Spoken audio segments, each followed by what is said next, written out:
should be able to go to public lands and national parks in particular and not be told like, well, because of COVID, you can't go because of overcrowdedness. You know, when people ask how pro-gun I am, I'm like I think I should be able to buy RPGs off of Amazon. Oh, no. That's how pro-gun I am. There's a lawmaker from Texas who's opposed to constitutional carry, and she worries that if it passes in Texas, it'll lead to Wild West pimp style. That may sound like a slippery slope to some people, but it's not so many miles away from me here in Montana that some people have to do shit like or stuff like that. You can say that, don't worry. Okay. I love public lands. I'm passionate about them. I've done countless podcasts on them. You know what's more important to me than public lands? Protecting hunting. Put down your latte and pull on your boots. I've been blessed to harvest 22 of the 29 North American animals with my bow. My personal 24-hour record for death threats is 88. They will start putting two and two together and realize this is how you call bulls in. So when I go hunting now, that's the ethos I take with me. You know, whatever this hunter's going to throw at you, you pull your big girl pants up and you get on with it. Giant bucks are freaking awesome. They're beautiful. But you know what? I would not trade this first buck for anything in the world. So I'm a geek. Magicians and dragons and magic swords. I kid you not, man. I'm the biggest dork in the gun business. I'm Freddie Hartice, Hollywood Hunter. This is Aaron Snyder. Hey, this is Trevin Stoltzfus with Outback Outdoors. This is Rihanna Carey. Hi, this is John Stallone of the Interviews with the Hunting Masters. You're listening to The Wild Initiative. Hey, y'all, welcome to another episode of The Wild Initiative, brought to you as part of the Waypoint Outdoor Collective. All right, y'all, so getting right into today's episode. Y'all, again, my sincere apologies. My health issues that I've been dealing with, along with a few other things, have really prevented me from getting back on in the normal schedule with the podcast. So for this week, what I'm doing is I'm releasing yet another bonus episode, y'all. This is an episode of the District of Conservation podcast with Gabriella Hoffman. Y'all, Gabriella is an awesome person, someone I know through the Professional Outdoor Media Association. She runs an absolutely fantastic podcast, and I was super honored to be on. We talked a lot about hunting, fishing, and conservation, and wanted to share that with y'all. So this week, hope you all enjoy my guest appearance on the District of Conservation podcast with Gabriella Hoffman. I hope you guys have been enjoying the interviews I've been putting out this week. We had Thomas McCauley, Executive Director of POMA, and yesterday we were joined by Christy Titus of Pursue the Wild.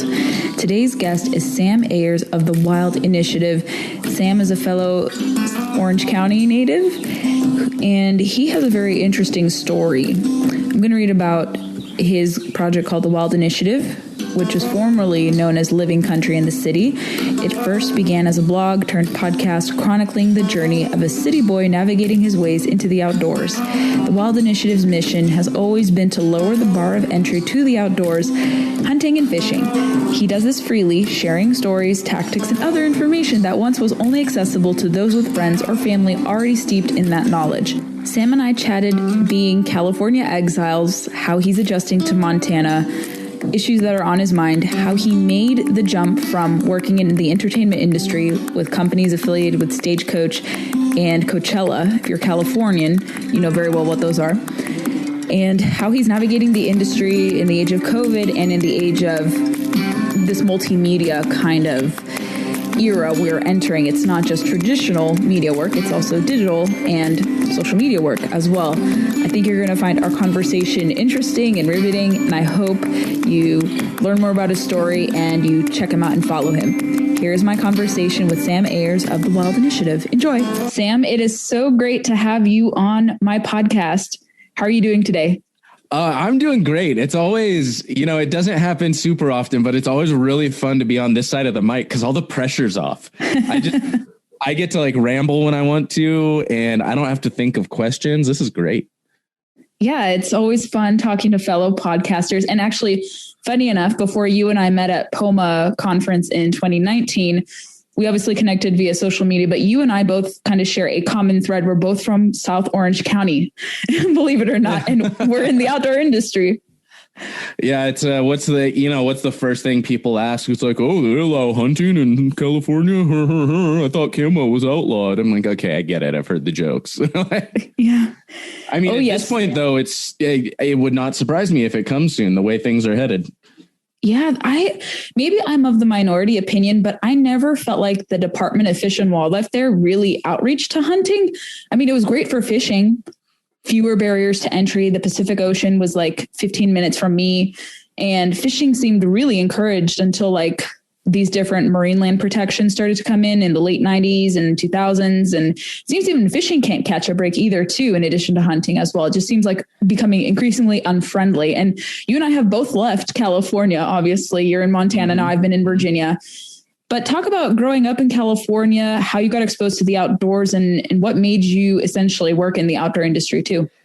Well, I mean, so growing up, my family, we love the outdoors, but we weren't like that hunting and fishing family. We'd go fishing when we'd go up to Sequoia National Forest. So every summer we would go to this little camp, Hume Lake, and it was kind of in between Sequoia National Forest and Kings Canyon National Forest, and we'd go up there, and I grew up fishing off the same 3 rocks in the same lakes. And, from the time I was 3 to, in my 20s. And that was really my experience with the outdoors. We'd go camping now and again, or I went ocean fishing with my grandpa, but that was my exposure to the outdoors, was time there. And I mean, I always had an interest. We always talk about like how ingrained the outdoors is to all of us, whether you realize it or not. And, I look back and I'm like, I loved fishing. I was the kid. I would always like dig holes and try and jury rig pitfall traps for squirrels and raccoons. And, I remember, I never actually managed to catch one, and much to my parents' joy, I'm pretty sure. But I remember I almost caught a squirrel one time, and it was like, I talked about that for 3 years afterwards, I swear. But that was really it. It was a vacation thing for me. And then, I grew up, I started working in advertising after college, and I was living in the city and in the middle of Los Angeles, and I was driving a Roadster convertible, wearing suits every day. And that was my thing. That's what I enjoyed. And, it was this whole long process that involved, the Vegas, my first gun at a Vegas gun store, and, I bought a Desert Eagle, was my first pistol I ever bought. And I don't even want to talk about that ridiculous thing. But it was this weird path of, shooting at the Vegas gun store, buying a gun, getting into marksmanship through that, buying more guns. And then I've always been the type of person, when I learn a skill and I get proficient at it, I don't have to be the best at it, but if I get proficient, I start to lose interest unless I have a purpose behind it. So with shooting, it was great to punch paper all day long. Punching paper while I was shooting was all well and good, but I became good enough to where I could pretty much consistently hit what I wanted to. And I was looking for the next challenge, and I was looking for a purpose behind the shooting. And so I started getting interested into hunting, and, I started following hunters on social media and this and that. And, like every red-blooded American boy, I had a giant crush on Eva Shockey back then. And really, I just never was able to follow through on it. And it wasn't until about 4 or so years ago that I really kind of took the plunge. I bought a bow, and that just settled it for me. I bought my first bow. I shot as a kid, but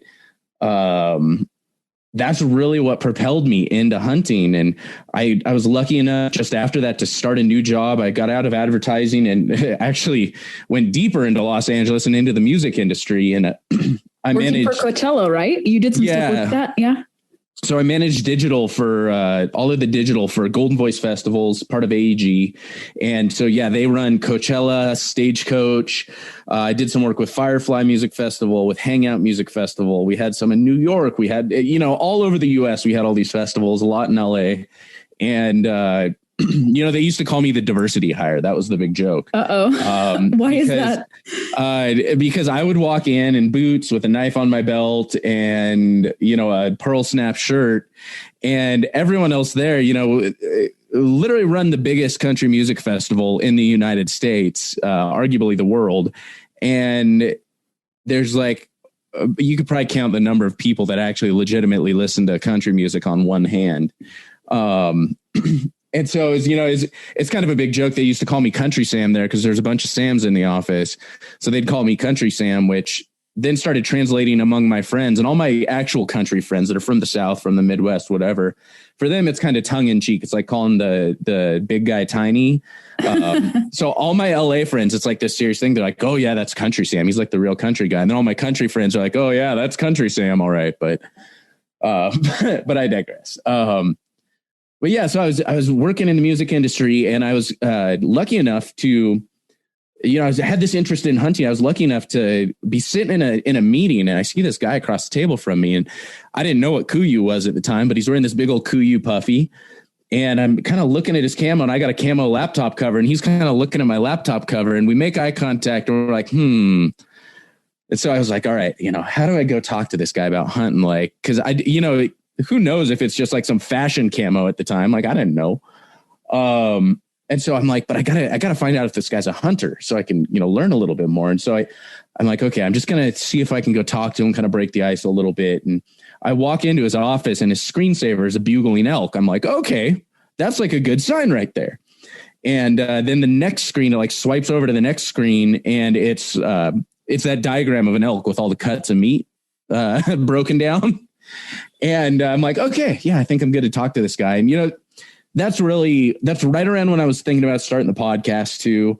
He encouraged me to start the podcast. He's like, I think you would have a really cool perspective on getting into hunting, on the hunting industry, all of that stuff, being so new to it.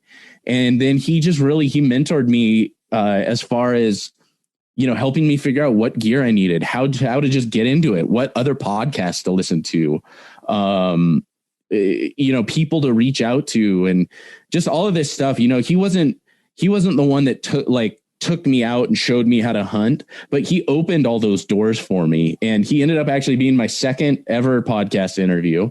And it's still to this day one of my absolute favorites. His name's Samson.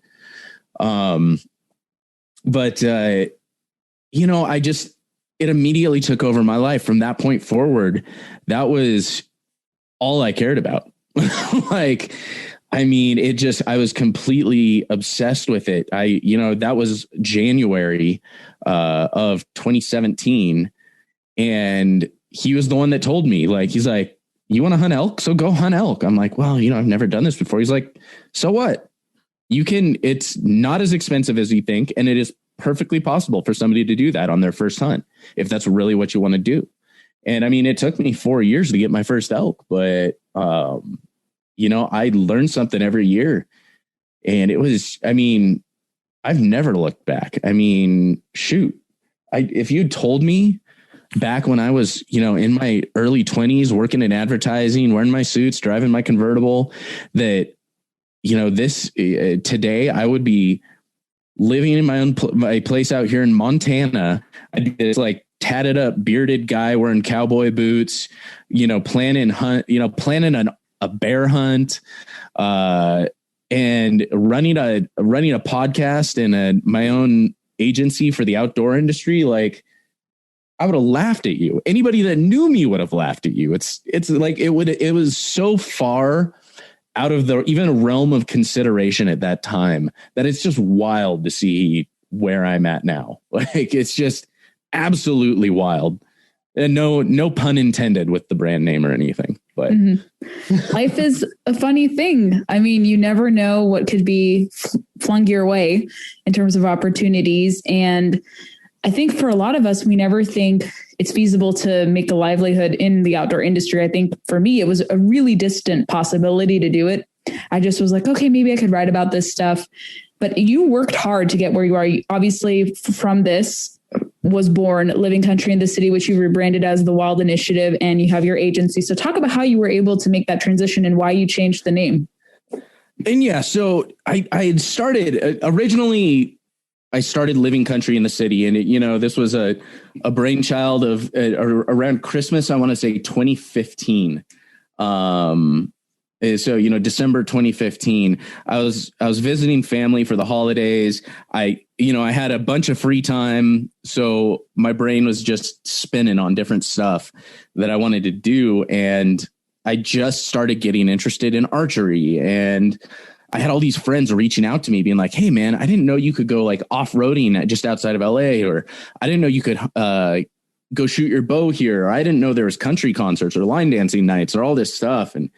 And I was just like, I had all these people asking. And so I'm like, oh, maybe I'll start like a little blog or Instagram or something. And, and it kind of started off as this little thing of sharing what I was doing while I was, all this country stuff I was doing in the city. And so I got a little on the nose and named it Living Country in the City. And, sat there in my pajamas on my parents' couch and drew up a logo, which, God help me, that thing stuck for, like 4 years. And I thought it was just going to be a temporary placeholder. But so I built this whole brand. And like I said, hunting took over my life. Hunting also took over Living Country in the City. I recorded one podcast episode, my very first one, with some country music artists local to LA, and then every other one. And now I'm about to release. I'm going to be releasing episode 200 in a week or two. Every single one since has been about hunting, fishing, or the outdoors, with maybe one or two exceptions that I've thrown in there because screw it, it's my podcast and I do what I want. Heck yeah. It's and it's crazy. Because, I get a lot of people that are like, oh, why'd you want to start a hunting podcast? I'm like, well, I didn't. I didn't want to start a hunting podcast. And I became obsessed with it. And that's what it turned into. And so, I was running this Living Country in the City thing. It turned into a hunting podcast, a fishing podcast, an outdoor podcast. And I've been trying to get out of LA for a long time, and my job with Golden Voice, they allowed me to start working remotely. Well, through the podcast, I had made a lot of contacts, and I was doing a lot of work just on the side for friends in exchange for a hunt here or for some pocket change, or just to help out a buddy. I'd work on their website, or I'd fix an email template for them, or all this stuff that I was doing at work. And it was just, I was doing it for myself and might as well help out some friends in the industry. And it started turning into something through word of mouth, and more people were asking. I was having to turn down work, and I was getting frustrated with my time in the music industry. It was really cool stuff. I got to work on some really cool stuff, some really passionate people, but the problem is our passions didn't line up, and they were willing to, how we feel about hunting, fishing, the outdoors, that's how they feel about live music. They take vacations to go to other music festivals. It's like, I try to would try to explain to them, like, when I take vacation, I need a vacation. But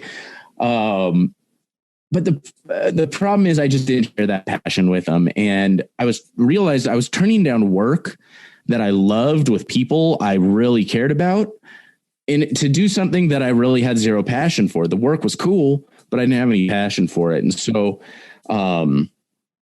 I was going back and forth, and I had been working remotely, and I just, in a period of maybe a week or two, I made the decision. I'm like, I'm quitting my job and I'm going to work freelance. And, all of this started growing. And right around that same time, I had moved out of Los Angeles. I'd been working remotely for a while, and it just, let's face it, like Living Country in the City, I know it was a legacy name and it spoke to where I'd been, but it just didn't feel authentic anymore. And explaining that to people, it required too much explanation. Plus, I just hated typing in that whole freaking brand name every time I had to write my email.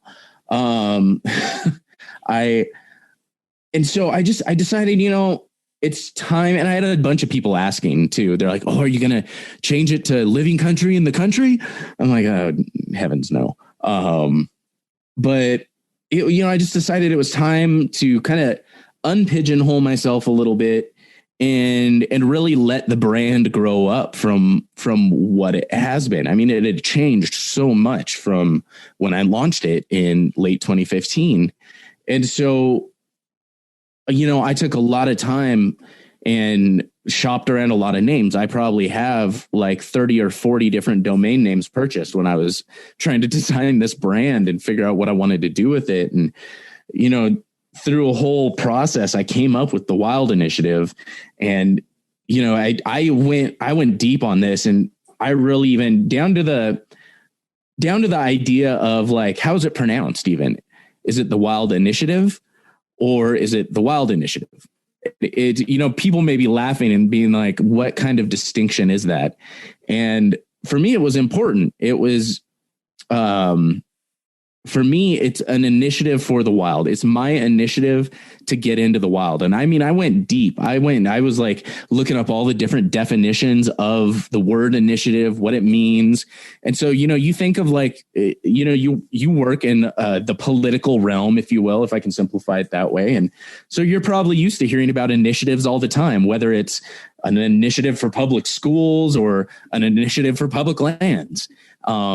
And so that's really what this was for me. This whole thing is my initiative for the wild. It's also me taking the initiative and moving into the wild. And that was the whole idea behind the name and the rebrand.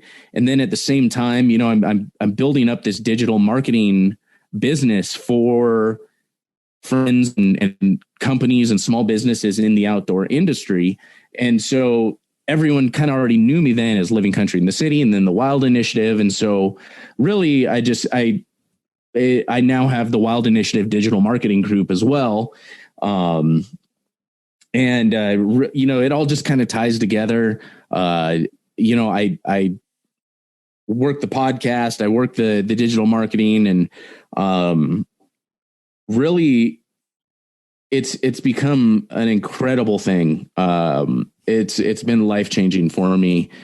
Like I was saying before, it's grown beyond what I could have ever expected. You know, if you had told me that I would be sitting down, I would be hopping on the line with Corey Jacobson and Jason Phelps to talk elk calling, to talk, you know, mule deer hunting with Remy Warren, to sit and talk conservation and inspiration with Jim Shockey twice, like, to sit down with a freaking United States senator. I mean, I still have those moments where who am I to be, you know, looking at Steve Daines, you know, across Zoom, but, you know, talking with Steve Daines and having a great time talking about his love for Montana and hunting and fishing and his passion for the outdoors. Like, this is wild. I keep using that term, and I don't mean it like as a play on words or anything, but it's just wild that this is happening. And I mean, I've busted my ass to do this. Like, I mean, I'm working 4 times as much for about a quarter of the money that I was making in the music industry. And, but I'm loving every minute of it. As you should. You do work a lot. You've hustled to get where you are. And I feel like I'm in the same position with doing all these different gigs. And they do amount to a lot when you put your mind to it and you get the right guests. I mean, you've had some really impressive guests on your show, and that's something to be proud of. They trust you. They find you interesting. Probably they see that you have an interesting audience, maybe new hunters. So you have built up a lot of clout. So you should definitely pat yourself on the back. And speaking of Steve Daines, some people didn't like the fact that you interviewed Senator Steve Daines. Could you explain that and talk about how that process went? So it's one of those funny things where I knew I was going to get some blowback, because I've always been a pretty middle of the road guy, and I'll talk with a lot of people on a lot of different sides of the issues. Like, I mean, don't get me wrong. Aside, you know, for those that saw my April Fool's post, which lost me probably around 100, a couple hundred followers. You know, I'm not exactly going to have the founder of PETA or Nancy Pelosi on the podcast or anything, but I'll have people that I don't, you know, 100% agree with every viewpoint they have on the podcast. And so I've got a big variety of people that follow me from the fishing community, from the hunting community, whatever it happens to be. And some are definitely more left leaning. Some are more right leaning. And, you know, some are very single issue people on public lands come hell or high water. And they have very specific opinions on how things should be handled. And, Steve Daines is a Republican, and it is not a popular time to be a Republican. And here, let's just put it obviously. There are some people in the hunting community that would sacrifice anything and everything for public lands. It does not matter if those public lands are closed off to hunting. It does not matter if those public land, like what it is. If you can create more public lands, come hell or high water, it does not matter what we have to burn down or destroy to do it. We're creating more public lands. And, I'll let people make their own decisions on who those people are. I'm of the opinion where I think public lands are one of the greatest things this country has. I think our public lands are incredible. They are something very unique to what we have here. I hunt them. I hunt public land almost exclusively. I mean, don't get me wrong. I just recently was down in Texas because I got invited to go shoot some animals on someone's property. I won't turn that down, but I love going out and, that romantic picture of hunting public lands. I love public lands. I'm passionate about them. I've done countless podcasts on them. But what's more important to me? Our freedoms here as Americans, our gun rights. What's more important to me than public lands? Protecting hunting. Don't get me wrong, like if that coincides, if opening more public lands coincides with more hunting opportunity, then I'm excited about that. But if these public lands issues, if fighting for them means we lose people or lose hunting opportunity in one way or the other, if that's bringing in a politician who is going to restrict hunting opportunity, restrict our Second Amendment rights, oh, hell no. You know what? And I'm probably going to get some people pissed off at me for saying this, but if it meant us losing our Second Amendment rights and losing our ability to hunt, which are two separate things, so don't come at me about that, people. But if it meant losing those two, or if it meant protecting those two things, I should say, I would watch all our public lands burn. And somebody's going to misquote that for me, but you know what? Our Second Amendment rights and our ability to hunt is more important to me than all the public lands on earth. That being said, I hope it never comes down to that. And public lands are surely number 3 for me. But I'm going on this rant. I'm getting off the question you asked. That's how I feel about public lands. Some people are just completely the opposite end of the spectrum from me. And, that's their right to have that opinion. But Steve Daines is a Republican senator. And he looks out. He fights for Second Amendment rights. He fights for mixed usage of public lands. He wants public lands to be accessible to people for hunting, for fishing, and for other mixed use to keep them a valuable commodity. And some people don't understand the distinction between that.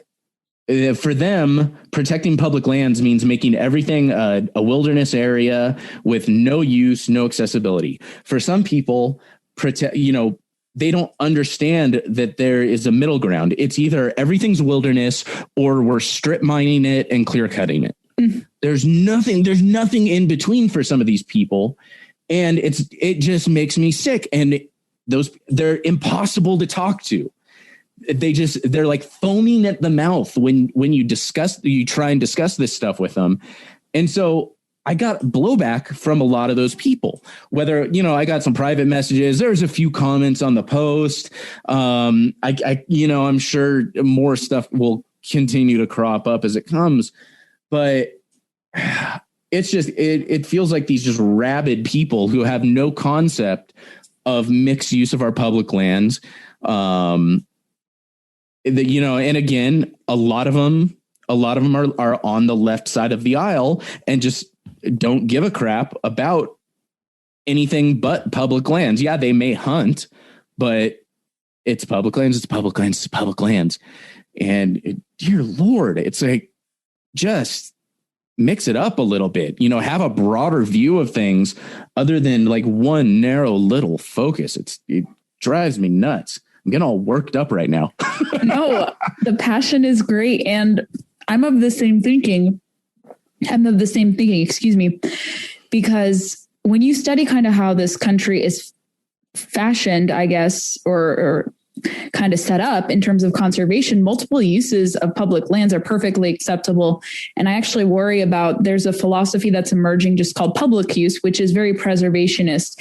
And basically that will take away people's ability to live off the land for commercial uses, whether it's timber, oil and gas, things of that sort. But you never really see opposition to this mixed use when it comes to clean energy usage. You don't see the outrage yet of solar and wind on public lands, which they're going to have a reckoning on, because right now, actually, in our native state, they're having a reckoning on solar and wind and endangered tortoises and condors and and all that. So it's a very interesting battle. But I think when you say quote unquote clean energy, yes, that's a whole different rabbit hole we could go down. Oh, yeah. A loaded term.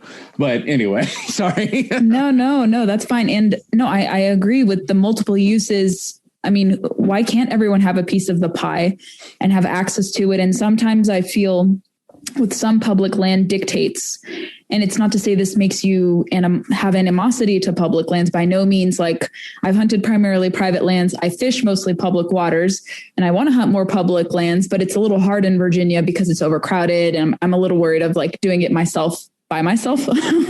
So I don't want to do it quite yet. But, for me, private land is fine, but that doesn't mean I admonish people who go public land hunting. I think all of the above, it's like my energy policy, all of the above, don't judge people and understand the system that's been in place so people can have livelihoods. Like, I'm not going to sacrifice free enterprise for public lands. And I don't think you really need to settle on, advancing public lands above all and betraying your principles. I think that's a misnomer. Like, I don't know why people have to choose one or the other. I think when you have a more free market environmentalist perspective, conservationist perspective, and that doesn't mean government doesn't have a place. Government should have a place in overseeing this, of course, I think. But sometimes they can be more problematic. Like you were talking, wilderness areas, sometimes national monument designations can make it really hard for hunters and anglers to access it. We saw this in Arizona and other cases.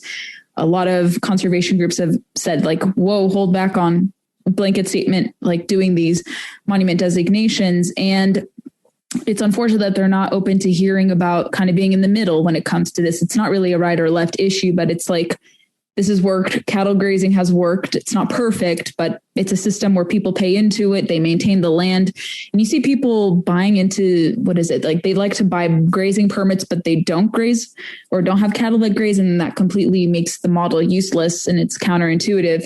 But they're doing it to essentially block access from people either farming or grazing. And I think this is what they did with the grizzly bear permit in Montana, where people were buying it to prevent hunting tags from being issued. This is right before the federal judge nixed the hunt. So they were trying to, I would say, impede on conservation to prevent people from harvesting grizzly bears, which are really hard to do from what people tell me. I've never done it before, but I've talked to people on the ground who say that. So I feel like they're employing these different tactics too. And with this, yeah, it should have multiple uses. Like, and if it doesn't, like, what's the point of public lands? And that doesn't mean you're going to have destruction of public lands. I would say it's very few people who want to wage an all-out assault war on public lands, like privatize everything. You really find that to be a minority opinion. And I talk to a lot of Republicans. I don't hear many of them say, yes, we have to privatize everything. Sometimes they believe in federalism when it comes to species management, which is something I agree with. I think when species have delisted, like apex predators, states like out west should manage them. And I think there were some rules last administration where wherever there was gray area between government oversight and state oversight, like for kind of extraneous hunting regulations, it was better for the states to have those in terms of dictating seasons and things of that sort. And this is kind of the nuances of different things. But sometimes the government can be our worst enemy, especially with somewhat we're seeing right now with I've talked about this a little bit before, but with like public land closures on national parks under the guise of pandemic precautions, which runs counter to what they're preaching, the responsible recreation campaign. People should be able to go to public lands and national parks in particular, and not be told like, well, because of COVID, you can't go because of overcrowdedness. It's like, but this is what public lands are for helping people escape the indoors. It's a lot safer, healthier. And also with what we're seeing in Alaska, with them wanting to shut down caribou hunting and moose hunting on 60 million acres, which is mind numbing to me why they would do this. So yeah, it's a lot to unpack. I totally agree with your sentiment, but I think it's going to be hard to reckon with these people, I think, and reason with them more so because they're so yoked into this philosophy. It's like an absolutist philosophy, which doesn't work in any type of setting. And I see this in politics all the time. Like I am very, very, very, very, very conservative politically, but I understand in some areas you do have to kind of be open to what other people say. You have to listen, and I'm open to listening, and you can still retain your belief system, but they don't want to have this dialogue about multiple uses, and they don't call out attacks on public land access when it's done from a preservationist angle much, unless they have to. There's just no reasoning with it is my problem. I'm one of those people. I love having discussions with people that have ragingly different beliefs than me, because one, it keeps me sharp. It makes sure it makes me question what I believe. And because if I can't defend something, one, how useless am I? And two, if I can't defend it, how much do I believe in it? Am I on the right side of things? And it makes me question those beliefs. So I love having those people around, but then, yeah, there's just that group of that type of person that is just so rabid that you even asking the question turns them red in the face, and they just start screaming to drown out any sort of dissenting discussion. And it's typically because they have no ability to defend their part. They do not have. They can't back up what they're talking about. So all they have is screaming, yelling, whatever it is. Like they just don't want you looking too deep at what they're saying and what they believe. But right. Shun the non-believers, or really have their arguments run on pathos. And emotion is good, but you have to have facts, and you have to read beyond what you're fed and what you're told. It doesn't matter if you're a public lands absolutist or big game hunter, whatever. I think too many people rely on emotion. Some people become keyboard warriors, and it doesn't help us because we're having an image problem in hunting in the broader spectrum of things. And it doesn't help when people try to divide the community when we're trying our best to reach out to new people, new audiences, and get them interested in this. When you see people lecturing, this is how you have to hunt, or if you don't think like us, you're not part of the community, or some craziness like that. And I want to ask you, what has I would say adjustment been moving from California to Montana, and how would you assess what your new governor is doing so far? I know he's been receiving some criticism too, but I want to know from a newly minted Montanan, how do you feel about Greg Gianforte's performance so far? Do you think he's being an advocate for sportsmen too? I'll be completely honest with you. I've been so just head down working away on my own stuff. I'm not as familiar with what he's been doing here in Montana so far. I have not, since the election, I've not really taken the time to look at the work he's been doing, the stuff he's been putting out. It's been the past couple of months have been just an absolute whirlwind of change for me. So I've been, because it's right when the move happened was, and the end of last year, right after the election. And so, I'll be just completely honest, and, this may make me a bad Montanan at the moment, but, I'm not as familiar with what he's been doing here in the state. Well, he passed constitutional carry. Well, that's one good thing. That one I will admit I did forget that. I should have mentioned that because I do have my concealed holster should be coming, or holsters, bought a variety because I couldn't just decide on one. My concealed holster should be coming in the mail. But yeah, I will say that is fantastic. I do like that he did withdraw the mask mandate, albeit unfortunately I live in Gallatin County. And there's a reason they call it Los Angeles, is because of all the idiots here. And you know what? I'm just going to call them idiots that are just so obsessed with masks. And oh, it's wild. It is wild. There's like 2 counties in Montana. All of Montana has no mask mandate. And there's 2 counties here where they try and tell us, you go to an axe throwing place and you have to wear a mask. You're while you're throwing the axe, you're allowed to take your mask off because that's strenuous, but then you have to put it back on to walk from the back of the store to the front of to pick up your axe. And goodness, that's literally the craziness that is run in this county. Thanks to all the damn Californians moving into Bozeman. Not you, but the others. I talk so much crap about Californians out here. I think as former Californians on this side of the aisle, we're worse than the Montanans. I'm just throwing that out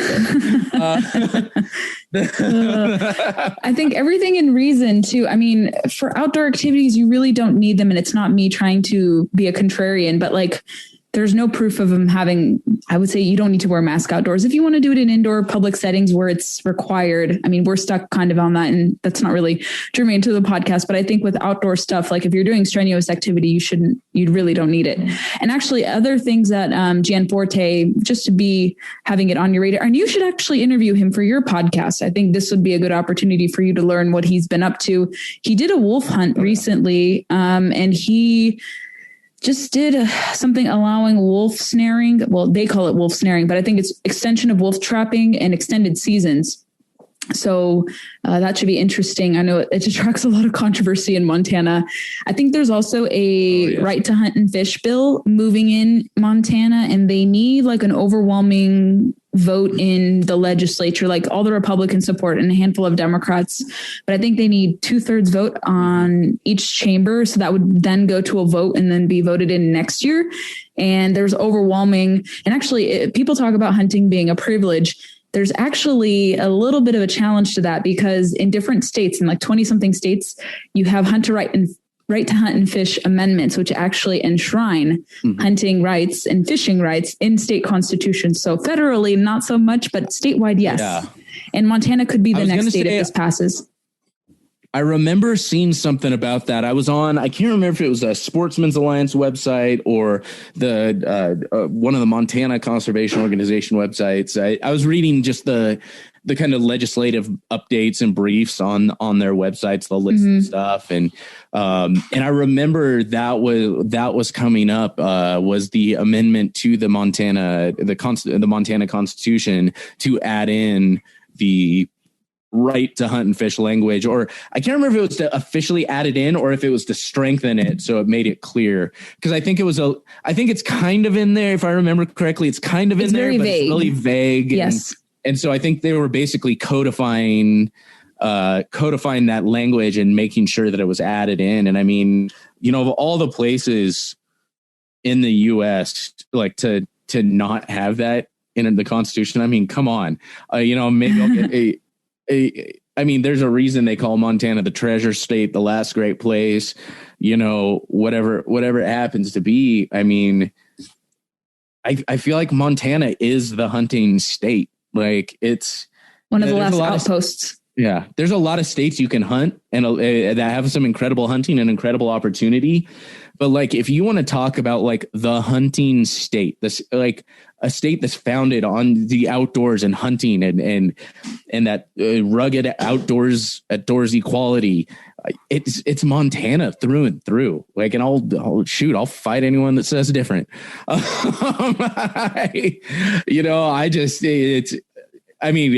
like the quintessential new Montana, man. I worship this place. It is the greatest place on earth as far as I'm concerned.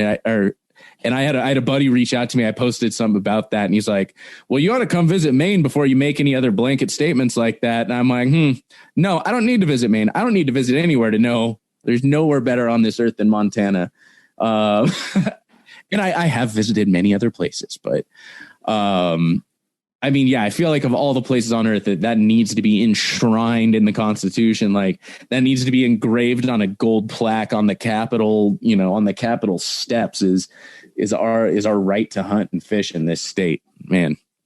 Yeah, and hopefully it does get some movement. I think there's an appetite for it. And that's something I think we have to discuss better as podcasters in our line of work, just because like it would be great to see most states. I think it's now 23 states. So which states were recent? Oh, Utah was the recent one. North Carolina was also an addition. And then I forget what other states are. And actually, Vermont was one of the first states to do it. Believe it or not, I think for fishing, if I'm not mistaken. And Virginia, where I live, we have it, the right to hunt and fish. Amazingly, I'm surprised they haven't eroded it yet, given that we're starting to become a more anti-gun. And I worry even an anti-hunting state legislature. But for now, we still have it safeguarded in our Constitution, which is phenomenal. But yeah, a lot of states don't have it, which is a shame, because it adds additional safeguards, especially if they try to go the legislative route to undo hunting, which is what they're doing with banning predator hunting, banning different forms, trapping in general. So it's kind of like firearms, where you have to be very careful of incremental bans, because it's not going to stop in one form. It's going to continue and continue and continue until it's very, very hard to do it. Well, I mean, and you see that happening to some extent federally. You see it happening then all over California. I mean, yep. You've got Newsom. He can't fully ban guns, but he can get at us every other possible way, whether that's additional taxes on certain things, whether that's legislating certain hunting activities. He knows that, okay, well, I can't get at this crowd from this angle, so at least I can get back at them, from this route, whether, it's banning bobcat hunting or, whatever it happens to be. It's crazy to me that, and it so often just seems like nobody cares. Like, a lot of people talk, but, I don't know. It's just, again, it's written off as, oh, that's California, or, oh, that's just, the crazies in New Mexico. That's never going to pass. It can happen anywhere. I'm of the belief, because too many people sit pretty and comfortable and they don't kind of see and look forward. Did you see, this has been going around. I'm really surprised it hasn't gone on Instagram more, but there's a lawmaker from Texas who's opposed to constitutional carry.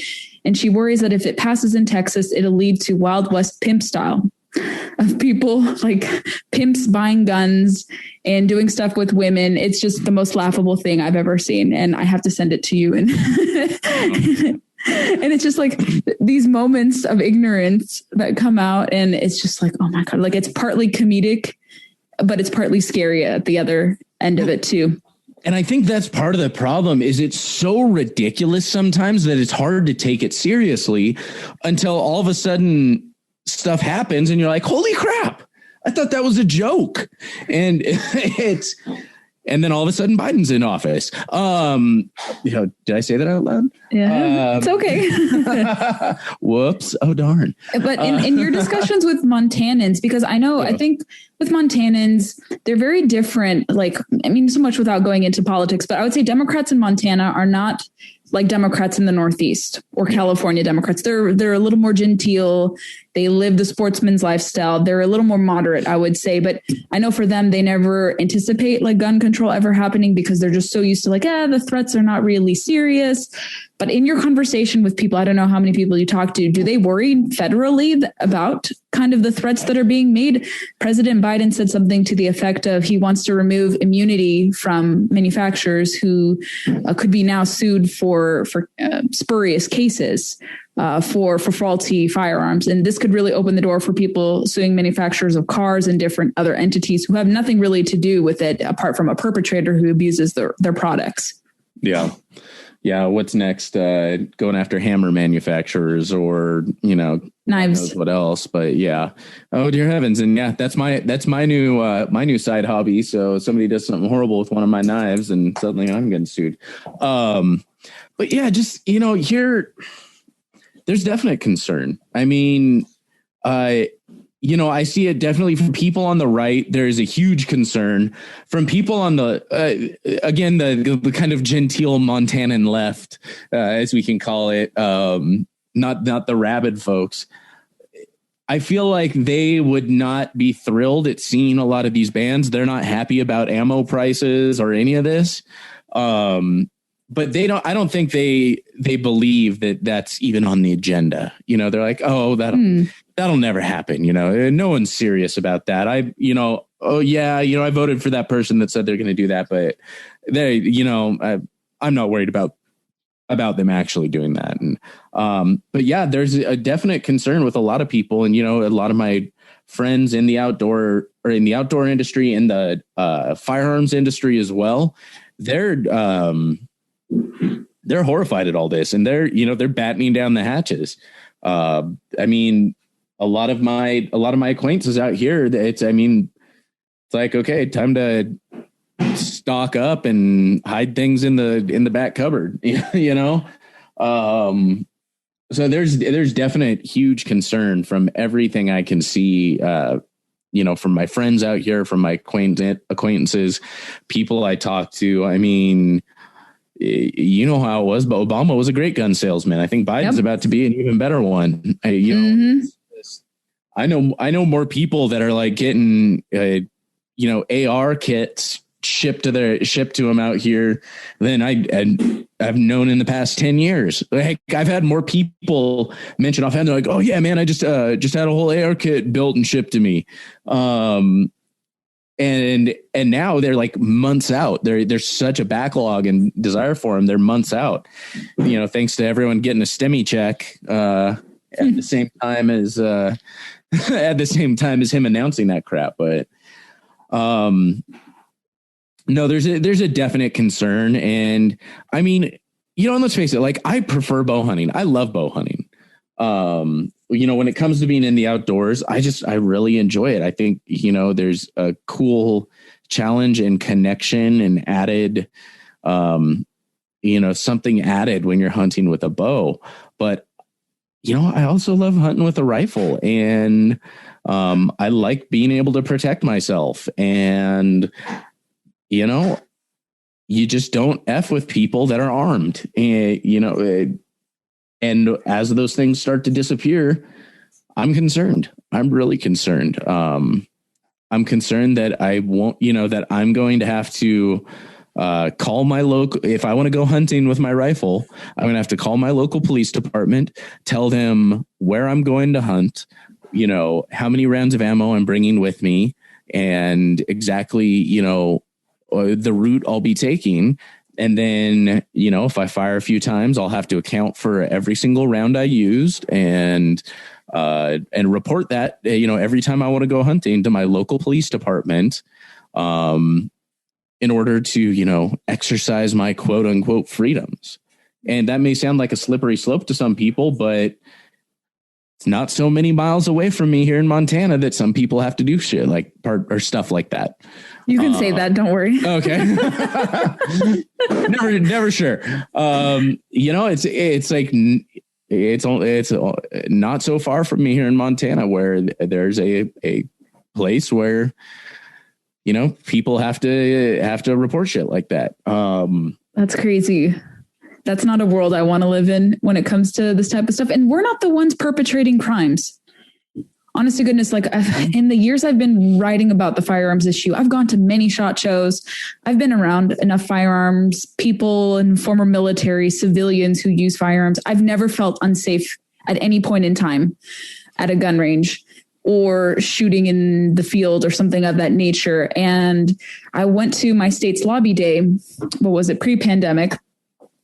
And I was around a lot of long guns, which can be intimidating if you're not used to seeing so many, but it was probably the safest day in our state capital when we had that big rally pre-COVID. And yeah, all the reporters there were very strangely surprised to see like nothing happened at this event, like no shootings, no nothing. I was like, of course, because they're law abiding. They have scary aesthetics, of course, like it looks scary if you're untrained and you're not familiar with it, but like those people are not going to harm you. They want to protect you in any event. And so I think though the public opinion attitudes are changing, though, in our favor, because you see fewer people. They love to throw out this thing about like most gun owners support universal background checks. I think the president said something to the effect of most gun owners support his proposals. I'm like, no, wherever you're getting your information, it's faulty. And phrasing when it comes to universal background checks, especially the numbers that they use, I think they conflate general background checks, which I don't think any of us are opposed to. I'm happy to submit myself to a basic background check that's already in place. And then they conflate that with, do you support having duplicitous systems in place? Like there's already background checks for every gun purchase, FFL, even private sales too. People forget that. And so I think they mix up how they phrase background checks. That's especially something that they like to do. They like to conflate that. Well, right now there's like no background checks in place, which is false, because anyone who's gone through anyone who's bought a gun or gotten a gun has to go through a background check. I've done it myself. I know you have too. And everyone we know who owns guns has done this. So they frame it where they say it's like the Wild West where no background checks are in place, which there are. We support basic ones. We don't want any further ones or extended background check periods, because if someone needs a gun life or death situation and they can't have it, it's going to lead to a lot of problems. And there's no need to prolong it if someone's law abiding, has no criminal record. Well, I mean, I will give you, like, you know, when people ask how pro gun I am, I'm like I think I should be able to buy RPGs off of Amazon. Oh, no. That's how pro gun I am. So, I mean, you know, I'm like, okay, whatever, instant background checks. But I'm like, I feel like I should be able to go into the local gas station and walk out with an AR and some Skittles. Like, whoa. Which actually, our local gas station right here has a gun shop attached to it, which is pretty interesting. Good old Rocky Mountain Supply right around the corner from me. But I mean, yeah, it is ridiculous when I hear people being like, oh, just everyone can just go buy guns. And I'm like, okay, go buy a gun. Go into California and just walk into a gun store in California without any like pre-research or preparation and try and buy a gun. See what happens. You'll have a better time getting a freaking real ID. Like, what? You know, it's just, it's wild that people are so ignorant about how this actually works. Lord, they can't even get the difference between a clip and a magazine right, or an assault weapon right. I'm like, for the love of all that's good and holy, like, that's simple. You've been educated numerous times on what the distinctions are, and you still can't figure it out enough to use the correct terms. Why is that so hard? You know, well, I think it's on purpose too. Yeah. It's on purpose. Oh, yeah. And well, assault weapons, that whole assault weapons term was solely a political term created to conflate the idea of a standard sporting weapon with an assault rifle, which an assault rifle is a legitimate term for a fully automatic thing that I want. You know, it's like, you know, it has those distinctions. It has to be, I forget off the top of my head. The main one is obviously fully automatic, but there's, you know, a few different pieces to it. But then, yeah, you want to talk about assault weapons. Okay, let's see. Does it have a bayonet lug? Who the hell cares if it has a bayonet lug? What does it have to do with anything? Does it have a pistol grip?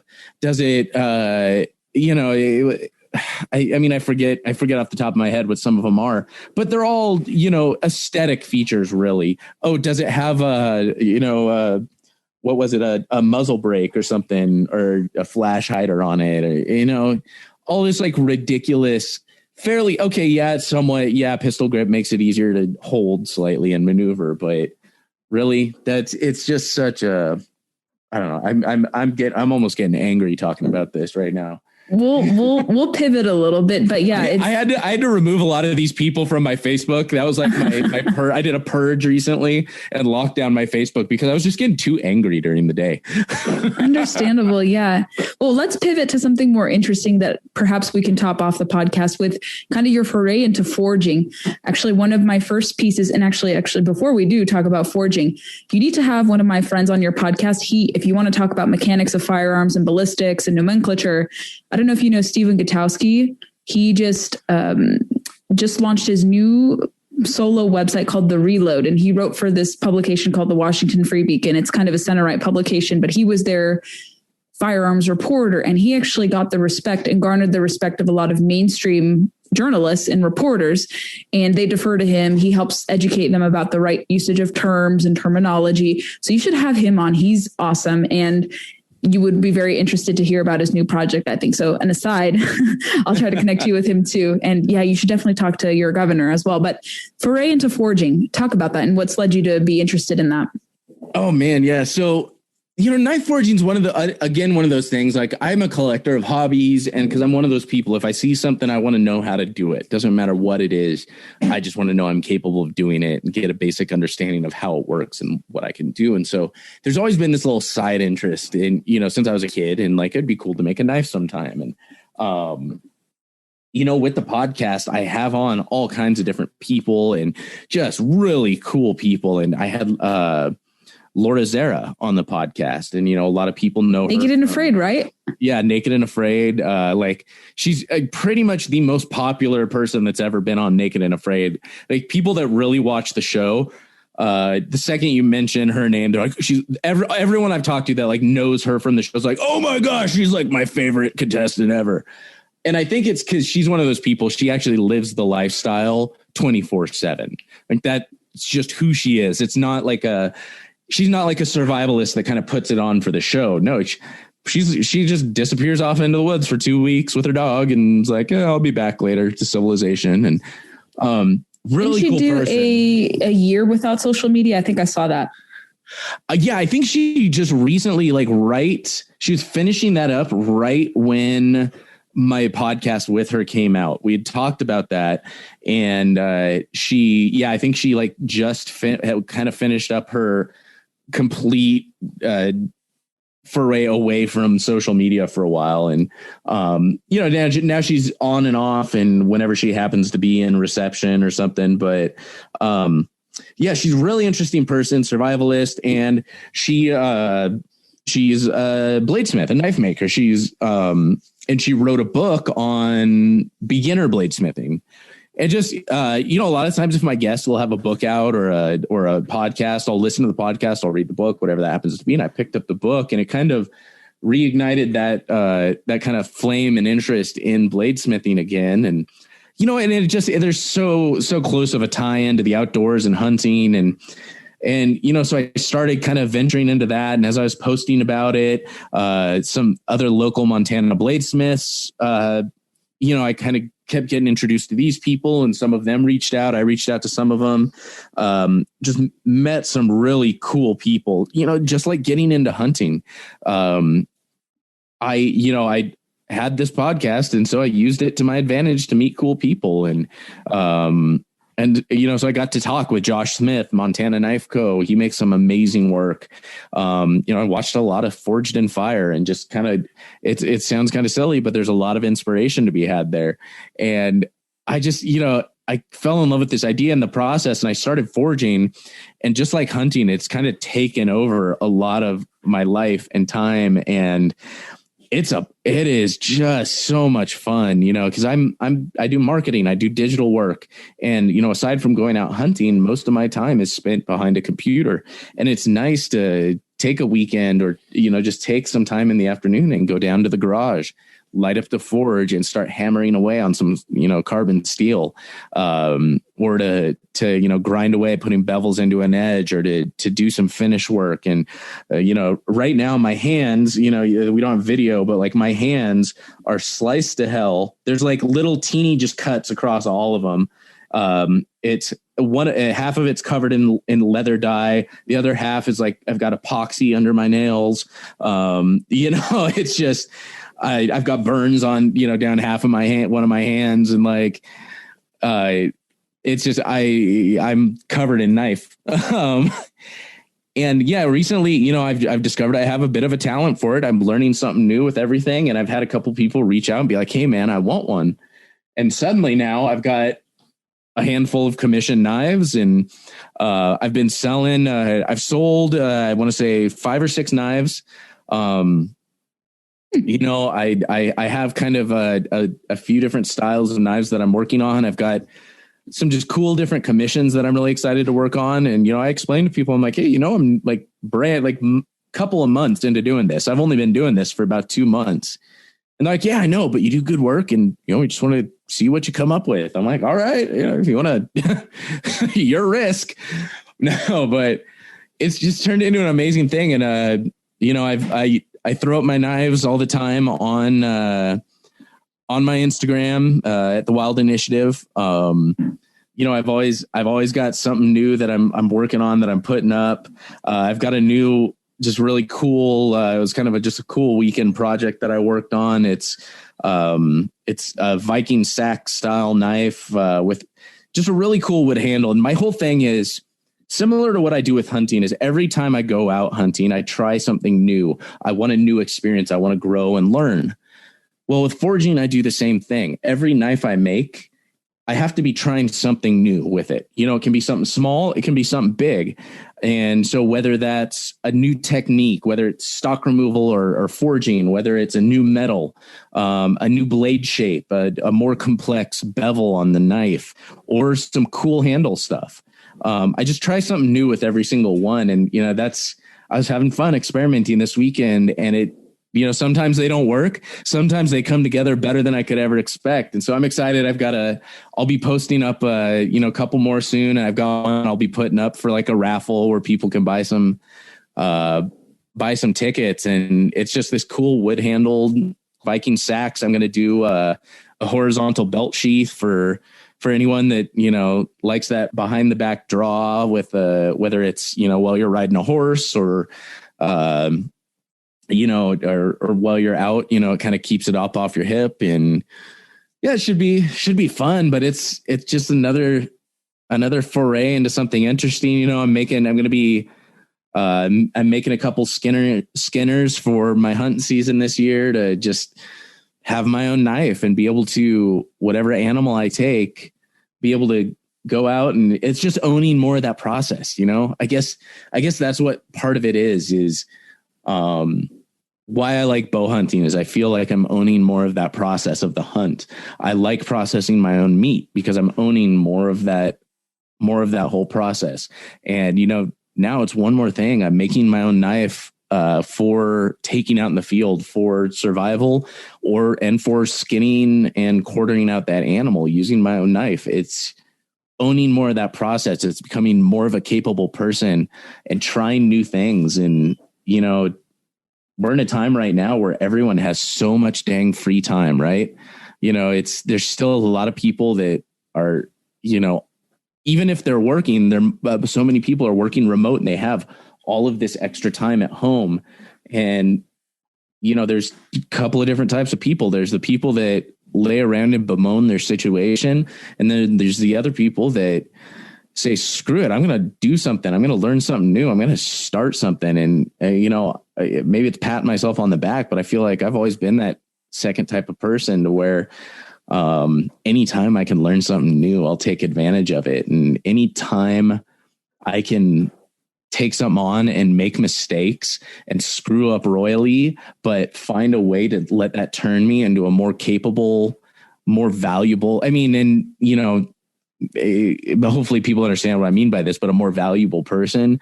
Like I'm going to take advantage of that. And that's, you know, part of why I started hunting. That's why I started forging. That's why if you slapped a sewing machine down in front of me, I could make you a kick-ass Halloween costume. I'd love to see you try. I taught myself to, there's a whole other side of me, man. I used to run D&D games and I taught myself to crochet in college. So, wow. Like a man I said, of many talents. I see something and I want to know how to do it. It doesn't matter what it is. I'll kill an animal. I'll tan the hide. I'll cook it up. I'll make you a kick-ass dinner from it. I see that part of the process, and I may not be the best chef out there. I'm definitely not the best hunter out there. Anybody that claims I'm trying to claim anything else is I'm laughing at them. But, every step I can take to make myself, a better, more capable person, I'm going to take it. I get excited about that stuff. Very cool, Sam. Where else aside from Instagram can people connect with you? Yeah. So, again, my Instagram is The Wild Initiative. You can find me on my website at thewildinitiative.com. I'm on pretty much each and every podcast platform you could imagine. Just honestly, if there's a search bar somewhere, you can type in The Wild Initiative and you'll probably find me, whether that's, Instagram, Twitter, Facebook, all the things. You can find me on TikTok. I make no apologies for the bizarre crap you'll find on there. That is the world of TikTok. We will not discuss that any further. I'm just skeptical of using it because it is tied to the CCP. That's my reservation with it. But hey, I won't hold it against you for using it. It's one of those things. I put up my crap's so public anyway. Whatever. I put it up there, and if they want to send me money from the TikTok Creators Fund because I made a goofy video of me pulling back my bow with weird squeaky noises, more power to them. Oh yeah, there's all kinds of wild stuff on there, and I would not recommend going to look at it because it's all dumb. But duly noted. Your Instagram else is good. I like your Instagram account. I think it's really interesting and unique. You show all the different dimensions of your work. I try and show a little bit of everything and mix it up. So whether that's going out fly fishing, whether that's cooking, whether it's shooting, hunting, the podcast, and really, I'd love it if people went to check out the podcast. A lot of people are like, what? He's only been hunting for 4 years. I'm not going to listen to that dude's podcast. Well, it's a good thing because it's not about me. To some extent, it's about me learning from all of these people and sharing their knowledge. It's allowing all these people, the whole idea behind the podcast is I wanted it to be a conversation, that conversation you have when you're at the bar with your hunting buddies and, you're learning all those little secrets that you wouldn't pick up otherwise, or when you're around the campfire, or when you're just hanging out with your friends. Like, those are the conversations I wanted to have with these amazing, inspirational people. And I wanted to allow everyone to be a fly on the wall for those conversations. And so that's what I'm trying to share. I've had maybe a handful at most of solo episodes, and pretty much all of them are me discussing all the things I did wrong in my hunts. And so those are actually typically pretty fun ones. If you get to hear about all the stupid stuff I did and what I learned from it. But yeah, check out the podcast. I would love feedback from people. I don't get a ton of feedback on the episodes. And so I love to hear from people on what they think, what they want to hear more of. So yeah, just pretty much anywhere you can find a search bar, type in The Wild Initiative and I'll probably pop up. Beautiful. Thanks so much, Sam, for coming on. I hope I get to see you in Nashville in a few months for POMA conference. Are you planning to come to that? Oh, I was going back and forth about it, and I wanted to, and it actually turns out my family is going to be my whole family. Like, I've got like 12 people coming to visit me in Montana that very week and weekend. So family comes first. Yeah, I'm not gonna make it this year. I'm very, very bummed out that I won't get to see you guys. Won't get to go out for crawfish with Roy. Won't get to cause a ruckus after hours with you and Tom Opry and Tony Bynum and everyone. So there will be other times. Don't worry. Plus, it's coming to Montana next year. I know that. I'm very excited about because I can drive. So, but no, thank you so much for having me on. It's been a lot of fun. It's not often I get to be on the other side here and just ramble on and on. So, of course, anytime I can have you come on to talk about things in Montana. Absolutely. And it's always fun hearing other people's perspectives too, because my podcast is centered around DC, but I talk to everyone all over because we're all interconnected through what happens from the federal government. It impacts Montana's livelihoods, Virginia's thing, and all that. So it's all an interconnected thing. And it would be so silly just to concentrate in my region, which is what I started out originally with. But I bring on people from the area to come on and talk, but everyone else too. So it's been an honor. Thank you, Sam. And hopefully I'll get to see you sometime in the future, even if there's no POMA. Definitely. It would be very good to see you again. Thanks so much for having me on. All right, y'all, that'll do it for this episode of The Wild Initiative. Make sure to check out the show notes page at thewildinitiative.com. Get links to everything we talked about in today's episode. Make sure you also head over and check out the District of Conservation podcast. Give Gabriella a follow. She is absolutely awesome, and I'm very grateful for her having me on. But all right, y'all, that'll do it for this week. Looking forward to next time. But until then, I hope this episode inspired you to get involved, get outdoors, and plan your initiative for the wild. Thank you for listening to The Wild Initiative. Please take a moment to leave a rating and review on iTunes or Stitcher, and head on over to thewildinitiative.com to get show notes, check out the blog, gear discounts, other podcasts from the Wild Initiative family, and more.